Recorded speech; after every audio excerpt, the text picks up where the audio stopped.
Kürt sorununu çözme adına Kürtlere karşı topyekün savaş. Partiya Demokratîk gelen HDP ji bo ku têkoşîneka nû bidin destpêkirin civiya. HDP sê mehberê kampanyeka bi navê ji bo herkesî edalet dabû destpêkirin.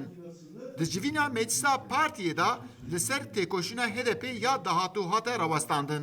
Hevserokê HDP Mithat Sancar di civînê da siyaseta desthilatiyê rexne kir û li ser pirsgirêka Kurd axivî û got tê xwastin ku bi şer Kurdan tune bikin û çareseriyê çêkin.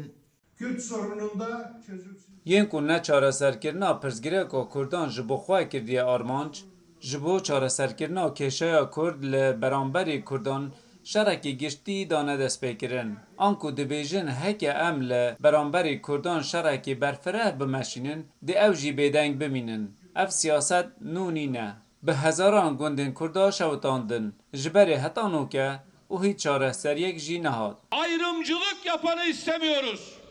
Serokê Partiya Memleket Muharrem İnce di bernameka televizyonê da ji bo zimanê Kurdî gotibû ku zimanê Kurdî ne zimanekî pedagojîk e.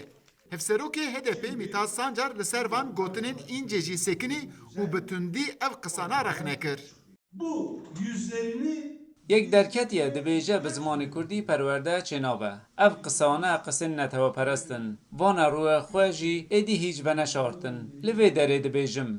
Heta ku bi zimanê Kurdî perwerdeha zimanê dayîk bê çêkirin, em ê têkoşîna xwe bidomînin. Partiya Demokratîk ya Gelan HDP di rojên pêşiya me da wê dest bi têkoşînê nû bike. Li gorî pêzanînên HDP di nav van hewildanan da perwerdeha zimanê Kurdî wê roleka esasî bigire.